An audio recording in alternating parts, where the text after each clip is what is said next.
Hello everyone, welcome back to Into Sports. I'm your host Evan, and today we have March Madness from the Sweet 16 on predictions, and I'm joined by a very special guest on today's show, Chris. Hello, I'm Chris Owens. First off, I just want to say I'm glad to be here. I know a lot about the game. I love basketball, just like Evan, and I'm really looking forward to giving you guys some of my insight. So we would like to share each and every one of our brackets from here on, and Chris, why don't you start? Because at 7:09 Eastern on Thursday, we have the number 4 seed Florida State going to play Gonzaga, the number 1 seed, and Gonzaga's 7.5-point favorites. Of course. So, while it seems risky, I just want to put it in the air. I am a risk taker. I like to roll the dice occasionally. But, for this matchup, Evan, I'm going to take Florida State. So, a lot of people consider Gonzaga to be better based off, their paper record and a lot of the wins that they've had this season. But I truly believe the ACC is more challenging. And with that being said, Florida State has defeated several strong opponents towards the end of the season with victories over Louisville, Virginia Tech, Hughes, and Virginia twice. They also put up a challenging fight versus, in my opinion, a tougher team in the ACC Championship versus Duke Blue Devils. And so, just considering that, I think they've faced teams with caliber similar to Gonzaga, and they should be prepared for this game. Yeah, I'm also going to take the Noles here. Despite Gonzaga being 7.5-point favorites, that's kind of surprising to me. Last year in the Sweet 16, Florida State beat Gonzaga in this exact matchup. And when I look at Gonzaga, they don't really have a post-up threat. They have post players, but not a dominant guy on the block that can throw it to him down low and they get you a bucket. But I look at Florida State and I see a 7'4" center. And we both like the depth and athleticism of Florida State, I know that. But if Brandon Clark plays like he did against Baylor, 35 points, I think Gonzaga wins. But I think Florida State can run on them and they can win this. They can. I also like what I see from Terrence Mann. He's a confident guard for Florida State, and he's 6'7", which can be really helpful for this team. He's got size, he's got length, and he's pretty confident with the ball. So, I expect a lot from him, and I think if he can perform well and they use their depth, like Evan said, they should be able to come out with a win. Yeah, and you said 6'7" guard. Not many times do we have to say that in college. Of course. So we both like Florida State to beat Gonzaga in an upset. Now the next game, Thursday 7:29 p.m. The 3 seed Purdue plays the 2 seed Tennessee. Tennessee is only 1-point favorites. Yeah, so I looked at ESPN Matchup Predictor, and Purdue has a 51.9% chance of winning. So, if you look at that, it looks like a pretty fair matchup. But, I think Tennessee's going to escape with the win here. I know, I see that smile across your face. I know that this is a team that you like, but, they just have a lot of guys who can get it done. I really need them to take care of the ball. They played Colgate, which isn't an exceptional program, and they had 17 turnovers. Yeah, at Colgate, they have better, dentist products than basketball. Very true, very true. One thing I'm worried about, though, for Tennessee is Carson Edwards. He's often shadowed by the Blue Devils or John Morant or other, big college names that we hear, but he had a great performance earlier in the tournament, and he's definitely capable of doing it again. However, I think Jordan Bone can dominate this matchup if he's really, gets into Edwards' head on both ends of the court. Yeah, like you said, Jordan Bone, the best point guard in the SEC, in my opinion, and of most people's opinion. But I really like Jordan Bone's speed. But Carson Edwards, 42 points against the defending champion Villanova. If that happens, the Boilermakers are going to win this one with a W. Yeah, no doubt about that, Evan. Also, a lot of analysts like to look at how Tennessee has had some close games in this tournament. You can view that as them having difficulty, but I usually tend to look at it as they can escape, within the last couple of minutes. They have that drive that gets them to the edge and gets them to the win. But, I think versus Purdue, they're going to have to come out and get a good lead and maintain it to really secure the W. Yeah, and I think Tennessee has one of the better perimeter defenders in the country in Lamonte Turner. Not a big name because he's not exceptional offensively, but on the defensive end, that's where he makes his money. I agree. So you like Tennessee? I like Tennessee. Both. Another agreement. 2 for 2 from the booth here. And now let's move on to the third game on Thursday. This is 2 hours, 10 minutes later. 9:39 Eastern. The 3 seed, Texas Tech, and the 2 seed, Michigan. Michigan is 2-point favorites. Evan, here I have Texas Tech. So, I was just thinking about it. Like a cowboy in the Wild West, Texas Tech has several weapons.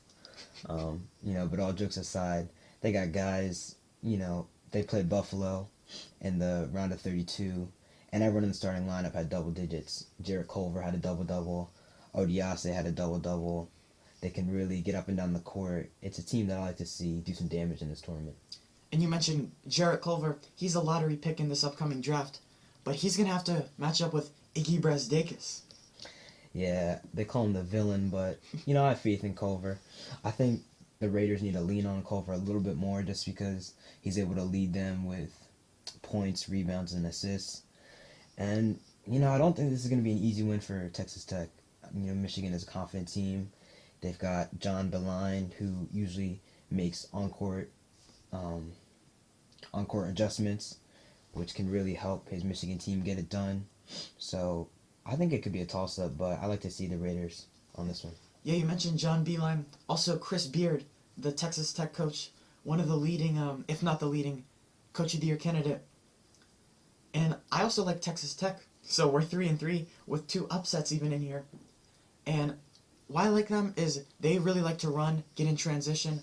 Culver, very athletic. And Michigan, at times they've struggled to score a little bit. I've seen that as well. Yeah, if Brazdeikis doesn't get going, they don't have really too many shot creators. So I like the Texas Tech Red Raiders.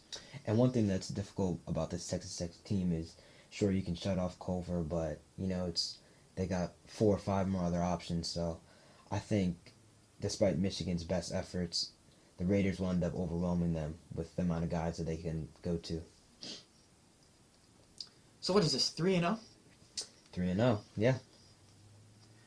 It'll probably be 4-0 because we have the 12 seed Oregon and the 1 seed Virginia playing Thursday, 1 minute shy of 10 o'clock. Virginia's 8.5-point favorites. And, Oregon's the only Cinderella story left. Yes. So, as I said earlier, I am a risk taker. As I said earlier, I'm a risk taker. And I know the guy sitting across from me currently is also a risk taker. So, it's no surprise that I think we're both going to have Oregon on this one. Interesting. I actually disagree. Oh. I like Virginia, 8.5-point favorites. I look at both of these teams similar, in my opinion. Both elite defensively. But the key matchup, I hate to say it, it's Ty Jerome and Peyton Pritchard, 2 elite point guards. And I think that's where the game is going to be won. And I think if DeAndre Hunter can get in transition, that'll be the difference in Virginia winning this. I agree. Peyton Pritchard and Ty Jerome, as it pains me to say, it's gonna come down to those 2 guys. Pritchard is a junior who is coming off of an 18-point, 7-assist win versus UC Irvine. And a lot of things I notice when I'm watching him is that he's electric, disruptive on D, and he usually plays to the strengths of his teammates. So, one thing that really makes a difference between a good team and a great team in this tournament is an elite guard. I know Evan's talked about it before. Yep, one of my key components. Also, Oregon has held both opponents to 54 points in this tournament so far. While I know that's not too impressive based on the teams that they've played, they tend to put some pressure on the opposing team. And, I watch Virginia, and I know they like to use clock, and they like to, get a really good solid shot as time ticks. But I think that's going to be tough with this Oregon team up in their shorts and causing some disruption. Yeah, I believe both of these, Virginia is number 1 defensively in the nation, and I think Oregon leads the Pac-12 in that category. And I expect a low-scoring game, and I expect it to be closer than 8.5. So I take Oregon against the spread, but I'll take Virginia to ultimately win the game. 2 things I believe Virginia has to do if they're going to win this game against this hungry Oregon team that's trying to prove himself as a Pac-12 contender and, shock the tournament, is that they cannot come out slow. We saw this during versus Gardner-Webb. Yeah. We saw this a little bit versus Oklahoma. These are teams where you can get by with poor first halves and, come back and get the win. But Oregon, I noticed that if they see any sign of weakness or any sign of the team holding back, they're going to pounce on you. And also, Kyle Guy is a go-to scorer for Virginia. He shot 2 from 15 from the field last game, and he didn't hit a single three. While this doesn't sound good, I think Virginia is really going to have to trust him this game. A lot of analysts believe he's arguably one of the best shooters in the college game today, so I think for them to have some success, he's going to need to continue to get his looks. Yeah, I would agree. Guy might be the X factor in this game. But I still think Virginia can win it because I think Guy will have a good game. Like you said, 2 of 15, but they still won the game. Right, and that's very unlikely for him to have such a performance, and Virginia made up for it with a W. And there's a reason Oregon is here. You look at them, you just look at the bracket, they're a 12 seed. So you're like, they're probably not good enough. They probably shouldn't be here. I think they won their last 10 games. There's a reason they were favored by over Wisconsin. Part of that was Wisconsin being bad, but a lot of it was Oregon being good. Right, and also these guys don't get as much credit for the 3-ball. They didn't shoot it too well in league, but in their past game they shot about 52%. So with Virginia playing such good defense, I think if the 3 is there, Oregon's gonna have to take it. They're gonna have to try and capitalize on the looks that they can get and make up for it on defense if they can't get good shots. And if Oregon's hitting threes, I think Tony Bennett is gonna have to bring in the 7-footer Huff, and because he's an excellent 3-point shooter, it kind of balances out. Mm-hmm. But he's their worst defender on the team. He's played better defensively lately. But if Oregon can attack, if they can get Peyton Pritchard in those pick and roll situations with Huff switching, I think that's a big win for the Ducks. I agree. So do you want to head on to the next game, LSU versus Michigan State? LSU, Michigan State, like you said, Friday, 7:09. This is the day 2 of the Sweet 16. Michigan State is 6-point favorites. So, who do you like? I think I'm really going against the tide here, but I like LSU. Wow, what is this? Did you only pick one that wasn't an upset? We'll see here. We'll see as we progress, but LSU has had 2 really close games this tournament, and people, they look at this and they say this team should finish by more than a couple buckets against Maryland. They should really get ahead with stuff like that. One thing I like about this LSU-Michigan State matchup is the guard play. You're going to have Cassius Winston going up against Tremont Waters. Both guys who run the show, both guys who do their thing. They can score, they can dish the rock. I think it's really going to come down to who outplays the other.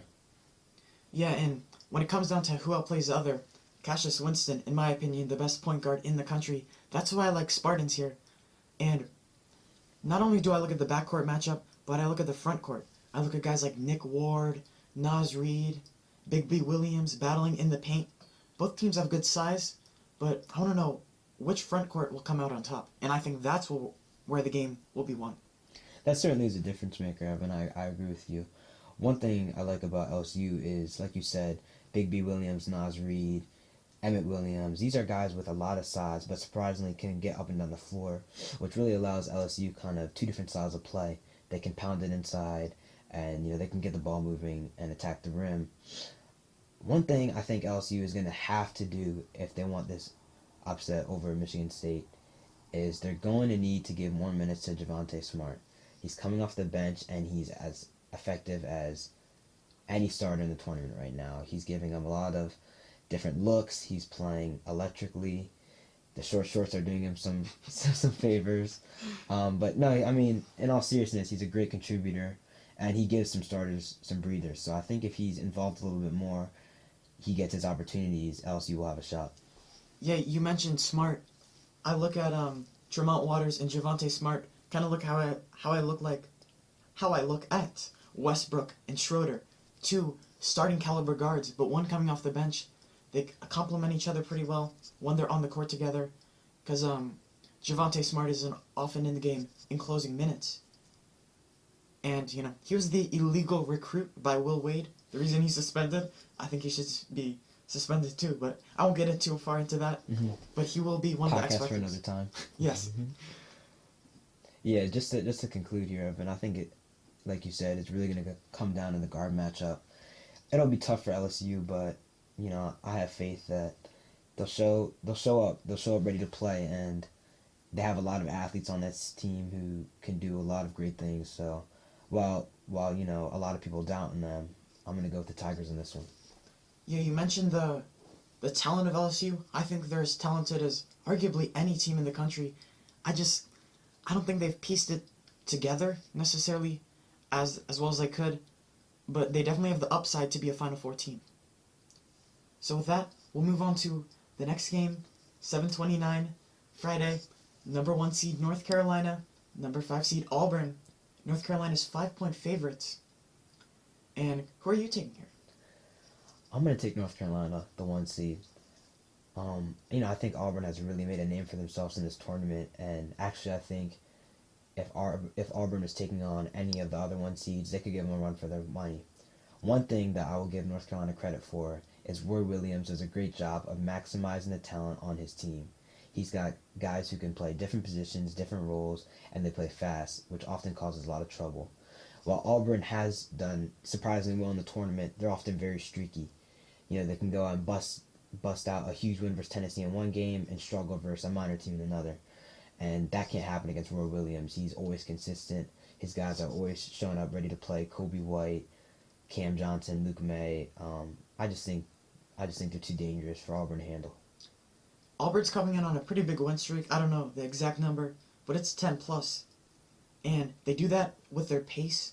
They like to run up the floor, hit threes, Bryce Brown, Jared Harper. And I saw against Kansas. Kansas made a basket. They inbound, and Bryce Brown gets a wide open 3 because they just chuck it down the floor. They play so fast, but unfortunately for them, North Carolina does also. And when I see Auburn playing a slower team, like maybe a Kansas, that's when I like Auburn. But North Carolina, I think they can match that pace, and I think they have a defender like Kobe White can match up with Jared Harper. And Luke May, we all know senior veterans. I like that in the tournament. Amazing story. Yes. Him and Chuma Okeke are both good shooters, and I think that'll be a matchup to watch. And Jared Harper, Kobe White, Okeke, Luke May, that's where the game's going to be won. I also appreciate all the stuff that Nasir Little does for this North Carolina team. He can move just as fast as any other big. He's a little bit more athletic, allowing him to play forward and, match up with some centers on occasion. But he also gives some good relief to the starters, and there's no slack when he gets in the game. He picks up right where everybody left off. Yeah, you look at the box score, and he's only averaging less than 8 points a game. Mm-hmm. And people are talking about him as a top 10 pick in the draft. And you're saying, why? Well, first of all, his defense is excellent. When he plays Duke, he wants to guard Zion Williamson. He's up for that challenge. Which not many people are looking forward to doing. Yeah. So, you have North Carolina, and I have North Carolina. Once again, in agreement. Let's move on to 9:39. Getting past my bedtime. We got number 1 seed Duke, number 4 seed Virginia Tech, and the Duke 7-point favorites. So, Evan, I'd just like to explain the previous matchup. These teams actually faced off earlier this year, back in February. It was at Virginia Tech, and Virginia Tech defeated the Blue Devils 77-72, handing them one of their few losses this season. Virginia Tech had 4 players in double figures for the points column. Kerry Blackshear Jr., amazing game, a strong double-double performance with great defense. He had 23 points and 10 rebounds. R.J. Barrett led the Devils that night with 21 points. But one thing that everybody mentions and everybody's looking forward to this ACC matchup, 4 letters, 1 word, the man, Zion. And of course, he wasn't there in that game. He was absent. This was his second missed game with a knee injury. And, that's why people are really looking forward to this matchup. While Virginia Tech was able to secure the win at home by 5, it's a completely different ballgame when Zion's back in the arena. Yeah, and we talk about Zion, but what I'm looking for, we talk about, Zion, Barrett, Reddish. But outside of those 3 guys, who are they getting production from? you have a guy like Jordan Goldwire going on the court for solely defensive purposes. I think Trey Jones will be the X factor, and he was 1 for 8 from three land against UCF. That has to change. They have to respect that outside shot to create lanes for him and his teammates. That's very true. One thing I'm looking forward to seeing with Duke is they really have to take advantage of transition offense.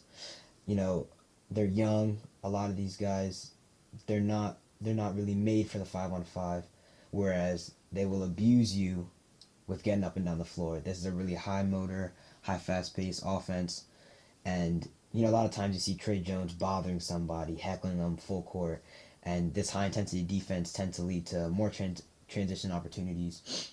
And so, you know, if the Devils can capitalize on these chances, it'll put them in a good spot down the stretch. And also, one thing I'd like to note is I think the Blue Devils have the best coach in NCAA currently, Yes, me with too. Coach K.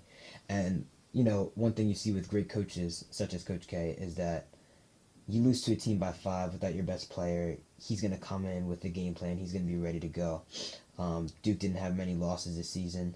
You know, these guys are going to be hungry because this was an ACC matchup and a game that they could have won without Zion. And, you know, it's falling by 5 is tough, but I think Coach K will have these guys prepared and ready to go. Yeah, and this is kind of like a weird narrative because Duke shoots the 3-ball. They're one of the worst in the country, worst remaining in the tournament. But Virginia Tech, I look at a guy like Kerry Blackshear shooting it, I think 39% from behind the arc. We'll see if Virginia Tech gets hot, and Duke might have to convert some of those. But just like you do, I like Duke in this matchup. And like you said earlier, you know, the usage of the same guys, the rotation kind of small. One thing I think that Duke is going to need to do is keep guys out of foul trouble. You can't afford to have Reddish, you know, on the bench with 3 early that takes a score out of the game, or Marquise, you know, with 3 early, jabbing 3 or 4 early. It forces guys like Goldwire, who are very more than capable on defense, to step into a role that they're not quite ready for or prepared for on offense, and you know you just lose efficiency when these guys get into foul trouble. But I'm really looking forward to Zion's presence. He averages 23 a game, 9 boards, and you know all of his highlights with the dunks and defense and blocking. Showtime Z. You know, everyone these days we have the debate: who's better, Jordan, Zion? I mean, Yeah. it's gotten a little bit out of hand, but when you see this guy play on Friday night, you'll understand why these conversations are happening. Transition into the last game of the Sweet 16. Friday, 10 o'clock, the 3-seed Houston plays the 2-seed Kentucky. Kentucky's 2.5-point favorites, but the PJ Washington, their best player, his status is unclear from a sprained foot. So Evan, you know, for me this game was really a toss-up. I decided to take Houston as my winner. I have them coming out on top, but you know I wouldn't put it past Kentucky to put up a real big fight in this game. I think it hurts that PJ's fate is unclear for the game, but I think you know Calipari will prepare his guys to be ready. They talk about Tyler Hero all the time, and you know, you know, I mean, don't get me wrong, he's a good player, but Disagree. I feel as though he's really going to need to play, you know, the way people say he can. He's going to need to step up, especially if Washington is out. They're going to need Travis to step up. They're going to need, you know, a lot of the guys from the bench to step up. I think Kentucky's just not going to be prepared for this Houston team. You mentioned Tyler Hero. On my notes, I have 3 words. Tyler Hero stinks. Simple way to put it. That's kind of personal player hate, but in all reality, he's a starting player on Kentucky. Right. So I guess he can play. He thinks he's a bucket. Maybe he necessarily isn't, but I think Ashton Hagans is gonna have to step up. Another young guy, just like Tyler Hero. 2 freshmen in the backcourt. Not meeting one of my key credentials. That's strike 1 on Kentucky. A third freshman, Emmanuel Quickly, is another guy who's going to have to come in and handle the ball. And, you know, while all these guys are athletic and talented for sure, it's tough because with March Madness you need some seniority, you need some experience, and Calipari can't really look to that in his guards. Also, one thing that I noticed about both of these teams is, you know, they tend to play with the lead sometimes. They give they give their opponents a chance to fight back. And, as they say in basketball, in any sport, it ain't over till the fat lady sings. So for Kentucky, if they get out ahead, they're gonna have to try and capitalize and try and put emphasis on the lead. And same thing for Houston. They can't count, their opponent out. Both these teams are capable of coming back, and both these teams are capable of blowing the lead. So, I'm gonna take Houston in this game. I'm gonna take Houston as well. Another agreement. Like we didn't even combine heads to make these picks. We just showed up with our picks, and we happen to have all the same. I guess great minds really do think alike. But shall we go to the Elite 8 matchups? We should. So, these are TBD games in terms of the teams playing, because, we don't know who's going to win. So, in round 2, Saturday, the winner of Florida State Gonzaga plays the winner of Texas Tech and Michigan. So, I have Florida State playing Texas Tech, and I believe you do too. I do. When I look at these two teams, these are two teams who absolutely live in transition. They like to push the pace. Two teams with pretty good depth. And Texas Tech has the star power with Jarrett Culver. Florida State, their leading scorer, Cabangeli, 13.8 points off the bench. So it really shows that what they rely on is their depth, and they rely on 10 guys to score the rock. So one thing I have Texas Tech advancing out of this matchup versus Florida State.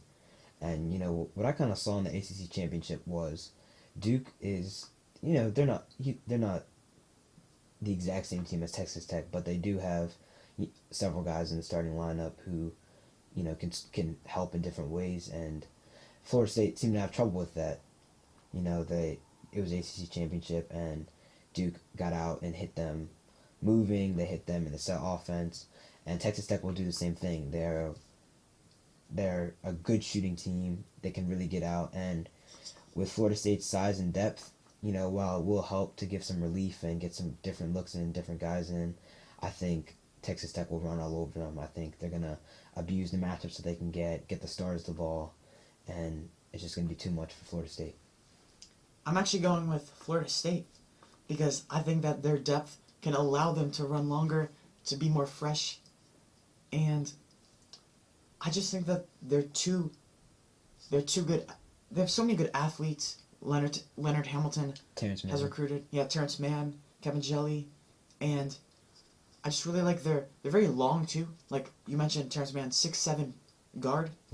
Yeah. Causing a lot of trouble. So I'm gonna pick them because of their depth, their athleticism, and their length. So now let's go to another matchup that we could see in the the Elite 8. Sorry. Just a reminder, some of these comparisons are going to be slightly different because Evan and I have taken different teams to advance from the Sweet 16 to the Elite 8. So just prepare for that. Yeah. So I'm gonna have Virginia playing Tennessee. I believe this game would be on Saturday, but it's gonna be Purdue or Tennessee playing against Virginia or Oregon, and I know you have Tennessee and Oregon. I do. So I have Virginia, Tennessee, like I mentioned. I'm going to take Tennessee to advance again. And why I like them, I think that they can play very fast, and they can also play a slow game. But I think they excel with Jordan Bone getting out in transition. And I think that they can run on Virginia. And if you're going to look at a matchup to watch, talk about DeAndre Hunter and Admiral Schofield. That's going to be an excellent battle. Two guys that are very athletic, two guys that can shoot, and two guys that can run in transition. So in my matchup, Evan, Tennessee versus Oregon, I'm going to take Tennessee. So we both have Tennessee advancing to the Final Four. One thing I noticed about Tennessee is they are phenomenal in the stretch defensively. I see Oregon scrapping here and there, and yeah, they're disruptive, but Tennessee is consistently strong defending when the clock is ticking. And I think if Virginia were to beat Oregon and face off against Tennessee, they would have the same struggles. You see guys like Grant Williams, fight for their life to get the rebound, run the floor, score a bucket, and then make the game-winning steal. Or, Kyle Alexander making clutch blocks, Lamont Turner, guys who are introduced into the game who come in and give you, a fresh defensive look. I think that will ultimately lead them into the Final Four. And also with Oregon, They have an elite guard. They play scrappy defense. They're electric. They're 12th seed amongst strong competitors, but I think their luck will run out against Tennessee. Yeah, when I look at Tennessee, I look at one problem, and that's the way. You mentioned how they played at the end of the Iowa game defensively, which was excellent. But to blow that second half lead, to blow the lead against Colgate, to get whomped by Auburn, they haven't been playing well defensively at all, and typically they've been an excellent defensive team all year round. But over the past 10, 12 games, it just hasn't. They haven't been the same. But at the end of games, when their veteran leadership shows, that's when the defense picks up. It just needs to be there for the other 36 minutes. Needs to be there early, exactly. One thing I think that will truly make or break the game is, like any team that leans on certain guys in clutch moments, Admiral Schofield cannot be in foul trouble when he's needed. He contributes he had 16 the second half in that recent game versus Iowa. He's a difference maker, or maybe this first half. He can score the ball. He's a tall player, athletic. But, when he's sidelined, it forces guys like Lamont Turner to come produce offense where, they're capable, but it's a Jordan Goldwire situation. That's not the first option you're looking for. And you mentioned Schofield in foul trouble. There's actually a weird story why he wasn't in the game at the end. It's because he felt like his teammate Kyle Alexander was playing really well, and he didn't want to disrupt the rhythm and the tempo of the team. And to me, that's unselfishness, and that's what I like to see out of a Final Four team. And when you have players making that decision instead of the coaches, guys really trusting on each other, that's a sense of brotherhood. When that happens, guys are playing for each other. They're playing to win, but more importantly, they're looking out for their teammates, their brothers. And when you have that with a team that's already as talented as Tennessee, you also see it in Duke, occasionally LSU, that makes them really hard to beat because, they're playing for one goal, to help each other go out for the win. And that's like polar opposite of what we see out of a Ty Jerome, a Tyler Hero. Hero. Just playing guys for are themselves. Their stats, exactly. Yeah. So, let's go on to the, you have Duke, LSU. I do. So, I'm going to go ahead and talk about Duke, LSU. When I see LSU, it kind of mirrors Florida State. Not necessarily in all the guard sides, but they do have a lot of bigs who can play. And when Duke faced off against Florida State, it's just a full court defense. LSU can run it, Duke can run it, but, Trey Jones, Tremont Waters, it'll be a great matchup. Trey should be able to tap in defensively, disrupt him. And Waters is a guy that they look for in the clutch. He's a playmaker.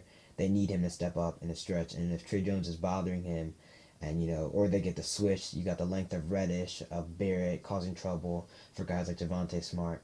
I think Duke should really be able to handle them. Yeah, Duke, LSU, two of the more, Duke, they have the most upside, the most talent. LSU, I'd put them in the top 5 in terms of talent. But I don't have them advancing to this Elite 8. I have Duke playing Michigan State, and I look at Cassius Winston against Trey Jones, and I see a mismatch. I mean, Cassius Winston, he's a veteran guy. He's a guy who steps up. You saw him in the Minnesota game. He took over the game when he needed to. And I know that they have Zion Williamson, they have Barrett, they have Reddish, they have all these guys. But I think Michigan State, they have size with Nick Ward, a guy who, nobody can match up with Zion Williamson, but I think he has kind of the size and the strength. But I don't really know how they're going to exactly deal with Zion, but I think he could be one of the answers. And I'm going to take Michigan State here. Upset. I know you're not too big of a fan of that. All in good spirit, of course. But when I look at Michigan State, I go back to my key principles, as you saw in the first podcast. Veteran leadership, veteran point guard. And that's, to me, the difference in this game. I look at Duke, I see freshmen all over the board. But when I look at Sparty, I see veteran guys like a Cassius Winston, like a Nick Ward, like a Xavier Tillman. Guys that can step up in the clutch when they need to.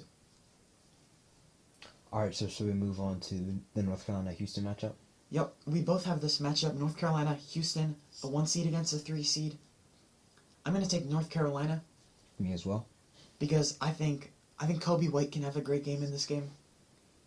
And, like I mentioned, the veteran leadership, Luke May, Cam Johnson, who reminds me a lot of Klay Thompson, was with his 3-and-D ability, and I think they can get in transition, and that's why I think they're at their strongest. You know, one thing about North Carolina is you have a senior in Cam Johnson who, like Evan said, can score the ball, can defend the ball. But when Roy Williams makes a substitution, you know, Gareth Brooks checks in, Nasir Little checks in, you almost get the same productivity. And that's what's really scary about this team. You know, I've seen them in ACC play, Roy Williams making substitutions and guys picking up right where other guys left off. Now, you won't necessarily get the same scoring, but you make up for it with defense, with passing, screens. You know, they run their offense to perfection. The only thing I would say about this North Carolina team is Houston is exciting, just like North Carolina. I'm not sure if Houston can play the same speed, but we'll find out in that matchup. Yeah, and the other reason I'm taking the Tar Heels, like you mentioned, the depth. I think they have more depth than Houston because of the guys that they can have coming off the bench. I don't think Houston has that. And, you know, that's one of the key things I look at. I look at Florida State, why have them going this far? Depth. I look at North Carolina, why have them going this far? Depth. And that's why I like the Tar Heels. So now, we have the Final Four teams. So for me, I have Michigan State, Florida State playing, and then Tennessee and Carolina playing. Okay, so we have different matchups on, we call it the left side of the bracket. I'm going to go ahead and do my Duke Texas Tech, and then we'll come together for the Tennessee North Carolina. I think if Duke is able to play Texas Tech, it will be arguably one of the most exciting games of the tournament. I think you have so many guys on Texas Tech who can get it done. You have, you know, the Zion show with Duke. You have the Zion show with Duke. You have RJ, who's more than capable of scoring. Reddish, who's more than capable of scoring. Javin, who can play here and there. A lot of guys, you know, not a lot of guys, but the starters who are really confident with their game. And it's very similar to Texas Tech. Texas Tech does do a little bit more rotation, but, you know, with the amount of guys with the amount of weapons they have, you know, it's almost like you take out one, you're bringing in another. However, I think it'll come down to foul trouble and free throws. Duke played UCF in the round of 32, and they shot 58% from the line. One thing that I see from RJ Barrett that, you know, makes me wince when I see he's declaring for the draft is the free throws. Duke oftentimes plays down the stretch, close games, because they don't have the spurts from the bench that they need to really grow a huge lead against a talented, skilled, well-coached opponent. So when it comes down to free throws, 58% is unacceptable. You know, something that you see at a rec game. I love this Duke team, but they're going to have to shoot better from the line than this. Also, you know, the rotation is small, but I think they're going to have to stick with it. If you're playing Texas Tech and you have 2 or 3 guys on the court for Duke who can't score the ball, they will take advantage of that. They will get out and they will do as much as they can to dominate while guys like RJ or Cam are sitting. With that being said, for Texas Tech to win this game, they're going to need a lot from Wayne Mooney. They're going to need a lot from Tariq Owens, guys who usually are in the shadow of Culver but can really step up and get it done themselves. Yeah, and I don't have this matchup, but I'll chime in a little bit. Duke has 3 guys who will go in the top 10. Culver is I'd say he'll go around pick 12. So, Texas Tech, by far their best player, Jared Culver. We have 3 Duke guys who are better than him. And this will be a fast-tempo game, but Duke is going to win that if they play. I also believe it'll be really high scoring. While both teams can defend, I think just have too much opportunity on offense to get quick buckets and, you know, show out for the crowd. Should be an exciting one. So now Evan's going to go with his Final Four matchup. Yeah, so I have the 2-seed Michigan State and the 4-seed Florida State. And this is a very tough one. In my original bracket, I had this matchup in the Final Four. I actually had this whole Final Four in my original bracket. And I thought about flipping it to Florida State because I think they can run on Michigan State. Michigan State, Winston, but their bigs necessarily aren't as good in transition. But I'm going to go with Michigan State still, just because Cassius Winston, best point guard in the country, as I said 10 to 12 times this show, and he's a veteran. And as Florida State likes to play with pace, I want a point guard who's veteran that can slow down the pace to adjust for how your team likes to play. And that's what I think Cassius Winston can do. I also think they can space the floor with a Matt McQuaid, and I think that will ultimately lead to Sparty winning. I'm going to chime in here, Evan, although I don't have this matchup. I agree with you. I think if Michigan State were to take on Florida State, they would end up winning that matchup. But one thing I need from Tom Izzo is to get Winston more minutes. You see from a team with an elite guard such as Tremont Waters or Trey Jones of Duke or Cowan Jr. of Maryland, who's some debate if he's elite or not. But you see them playing for the majority of the game, and sure, that's taxing. Sure, sometimes that results in turnovers due to fatigue. But the guard runs the team. And if you're Michigan State playing the Florida State team with Terrence Mann, 6'7" guard, it's about the third or fourth time we've mentioned him, he will cause trouble. And Winston is definitely capable of handling this. But with 32 minutes, that's 8 minutes where Terrence Mann could be bullying somebody else. You see Trey Jones coming out for maybe a minute. And while, it's tough to compare him and Winston, I think Winston, with all he does for the team, with all he does for his teammates, he's going to need more than 32 minutes. And maybe Tom Izzo intentionally plays him that way to get some of these other guards, used to playing out of the stretch, but I think it's too late to start experimenting. They're going to have to really tune into Winston because this matchup is that important. And that's also one of the arguments why Florida State could win the game. You mentioned Cassius Winston needing to get every minute possible. Florida State, they don't need to get every minute out of their starters because their leading scorer comes off their bench. And they have like a 8, 9, 10 man rotation, guys who can all play at a similar level. But ultimately, Cassius Winston is going to win this game for Michigan State. One thing that I'm worried about for Michigan State in this matchup is Florida State's ability to defend with their length. You see, if you have any social media, you follow any sports account, you'll see two names, Zion Williamson and John Morant. And when Florida State took on the Murray State Racers and John Morant's team, they really held him. That was the difference. They were able to, through guarding him, through locking him up, they really disrupted the flow of this offense. They came out with a 28-point victory. So, if these guys with their length and their athleticism and the rotation, always getting fresh defenders, if they can do this to Winston, that could be the difference maker. Yeah, and you see they have 90 points in that game, and we're talking about their defense. It's because defense leads to offense, and that's exactly what they do. They get steals, they get deflections, and they get out and go in transition. And they shoot the three ball like nobody's business. Yeah.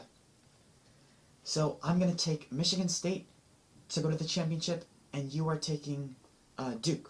I am. So now let's have a matchup. We both have the number 2 seed Tennessee Volunteers and the number 1 seed North Carolina Tar Heels. Chris, who do you have winning this? This was a tough one, Evan. I sat and I thought on this one for a while, but I'm going to take Tennessee, the underdog here. I think Tennessee is capable of playing at the track meet speed of Roy Williams and the Tar Heels. I think that's what gives the Tar Heels an advantage in a lot of their matchups, just being able to get out and run. Tennessee can do this. Kobe White often gets separation with guards who are nowhere near as good as him.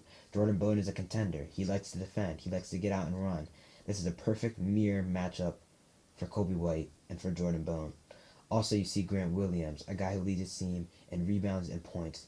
If he can really get it going, and Schofield can get it going, and Bone can get it going, and they stay out of foul trouble, they should be in pretty good shape. I think UNC oftentimes can play almost too fast. They get ahead of themselves. You got guys looking for shots too early with a Tennessee team that can abuse you, that can really wear you down. I think it'll be tough for UNC. Yeah, and I look at the key matchup. Grant Williams, I feel like I haven't mentioned his name, and I've talked about Tennessee, which is almost impossible to do. Right, a guy who averages 19 points. Yeah, he's a top 4 Wooden Award candidate, one of the top 4 players in the country. That's what that means. And his matchup with Luke May is what's going to decide the game. Luke May is a guy who can space the floor a little bit better than a Grant Williams. And they're both, Grant Williams is junior. Luke May is a senior. So that experience that I talk about way too much on this podcast. And Also, you mentioned Jordan Bone, Kobe White. That's going to be fun. Guys who like to get in, get out, and go. Both of them are very good scoring point guards, and they can also space the floor, find their teammates. And also the final matchup, Nasir Little, Admiral Schofield.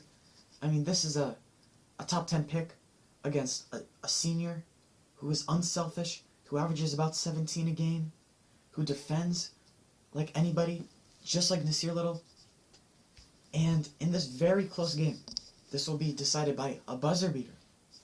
I like Tennessee to go to the championship. You heard it here first. He's calling it now. Tuesday, March 26th, I believe. Buzzer beater. North Carolina, Tennessee, Final Four matchup. Yep, I am calling that. And I'm also calling Michigan State to play Tennessee in the championship, just as I did before the games got underway. And this is going to be a very intriguing matchup. But what is your matchup that you have? I have Duke versus Tennessee in the NCAA championship. So, I'm going to go ahead and start with my one.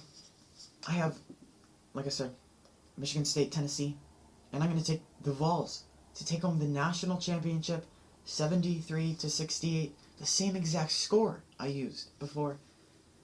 And I look at Grant Williams again, and I say, can Nick Ward guard him on the block? And I say, no. Grant Williams is simply too good to be defended by any of these Michigan State bigs. And Jordan Bone, Cassius Winston, I feel like I've said Cassius Winston a few thousand times today. Give or take. About. But that's because this is the key matchup. Two veteran guys, two elite point guards, and two guys that can control the pace, they can hit shots, they can spread the floor, they find their teammates, excellent passing guards, don't turn the ball over. And I think Winston is a better player, but I think Tennessee is much better everywhere else besides the point guard position. And also Lamonte Turner, one of the best defensive guards, I believe, in the country. I think he will be guarding Winston, and I have confidence in him being able to limit Cassius Winston. I'm going to go ahead and bring up my championship matchup, Duke versus Tennessee. You know, I've given a lot of credit to Tennessee this tournament, as I've done with Duke, but I'm going to have to decide to go with the Blue Devils here. For one thing, you know, you have to consider how much his team is in the news, how much, you know, they're everywhere in all sorts of different media and stuff, and, you know, some people take that as overexposure, overhype, but for a lot of these guys or anybody who plays basketball, when you have this type of attention, you know you have to show out, you know you have to play to your name and perform so that people really recognize you as a team that everybody's saying you are. With that being said, Duke is coming off 5 wins, and, you know, the return of Zion really helped them out there. This is a team that averages about 83 to 84 points a game. They can do damage on offense. Now, as we've seen, so can Tennessee. They had a thriller game versus Iowa that went overtime. Yes. I believe, yeah. You know, where they were scoring left and right, and just as overtime started, I believe they went on a 7-0, 8-0 run. So, you know, just like Tennessee, just like Duke, these teams can really get out on runs, and that's a difference. I think in this championship matchup, it'll be a game of who gets them in bunches. These teams can both defend. I'd like to see Zion Williamson on Grant Williams. You know, I got with Grant Williams a guy who can score, rebound. Zion also a guy who can score and rebound. They're both going to get a ton of minutes. I like to see that. Jordan Bone versus Trey Jones. While Bone will probably be more effective on the offense for his team, I think Trey Jones does a great job of running the offense. His stat sheet might not show it with all the points, and it's true, they're going to have to respect his jumper, but he really calms him down, and he's that link where if he is on, the rest of the guys play with him. Duke shoots about 47% from the field. I'm not quite sure what Tennessee shoots. However, you know, they're getting a lot of good shots, and you'll see the second RJ takes an extended 3, or the second Cam takes a fade with plenty of time on the shot clock, Coach K will rip into them, and these guys play to Coach K. You've heard Zion say it before. You know, when Coach K believes in you, it makes a difference. They got the ACC championship win. Zion is back. I believe he's 100%. I know Tennessee has done damage in this tournament. You know, they're exceptional down the stretch, but I think there's just too much credit to be given to the Duke Blue Devils, and I have them as my championship of this year's 2019 March Madness. So, as we all know, I have the sixth sense. And I know what the comment section is going to say. But Evan, you took Duke to win, or Tennessee to win, and you're a Tennessee fan. Well, Perfect impersonation, by the way. Yeah, that is exactly how you guys sound like. And now, yes, I do root for Tennessee, but I mentioned my key principles. Tennessee gets 3 out of 3 checks on that. And I watch a lot of their games, and I see Grant Williams, top 4 player. I see Admiral Schofield, an elite player, a senior, a guy who can hit threes, defend, and he'll be a first-round pick, late first-round pick, I think, in this draft. And that veteran leadership, that's what it all comes down to, in my opinion. And the way they play together, the way they play for each other, that's why I like them. And call it bias, but I call it a successful bracket. There you have it. So, alright, cut opportunity. So now we do like a wrap up. Yeah. So we could just like summarize our bracket maybe. Sure. Alright.